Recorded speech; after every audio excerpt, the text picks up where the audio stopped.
சிறுத்தைகள் தலைவர் திருமாவளவன் மற்றும் மனிதநேய மக்கள் கட்சியின் சட்டப்பேரவை உறுப்பினர் ஜவஹருல்லா ஆகியோர் இன்று திமுக தலைவர் கருணாநிதியை சந்தித்தனர்.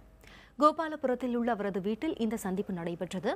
மக்களவைத் தேர்தலில் திமுக கூட்டணியில் உள்ள அந்த இரண்டு கட்சிகளின் வேட்பாளர்களையும் ஆதரித்து வாக்கு சேகரிப்பில் ஈடுபட்ட கருணாநிதிக்கு நன்றி தெரிவித்ததாக பின்னர் அவர்கள் செய்தியாளர்களிடம் தெரிவித்தனர். தேர்தல் ஆணையம் ஒருதலைபட்சமாக செயல்பட்டதாகவும் அவர்கள் குற்றம் சாட்டினர். தேர்தல் சமயத்தில் பிறப்பிக்கப்பட்ட 144 தடை உத்தரவை பயன்படுத்தி ஆளும் கட்சியினர் பெருமளவு பணப்பட்டுவாடா செய்வதாக அந்த இருவரும் குற்றம் சாட்டினர். தேர்தல் முடிவுக்கு பின்னர் மத்தியில் மதசார்பற்ற ஆட்சியில் திமுக கூட்டணி அங்கம் வகிக்கும் என்றும் அவர்கள் நம்பிக்கை தெரிவித்தனர்.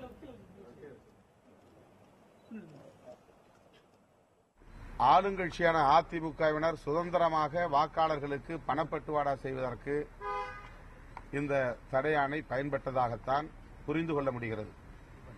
எந்த இடத்திலும் அவர்களுடைய நடமாட்டத்திற்கு தடை ஏற்படவில்லை. அவர்கள் பணப்பட்டுவாடா செய்வதில் எங்கேயும் சிக்கல் ஏற்படவில்லை. அவ்வளவு சுதந்திரமாக தாராளமாக அவர்களால் பணம் வாக்காளர்களுக்கு வழங்க முடிந்தது.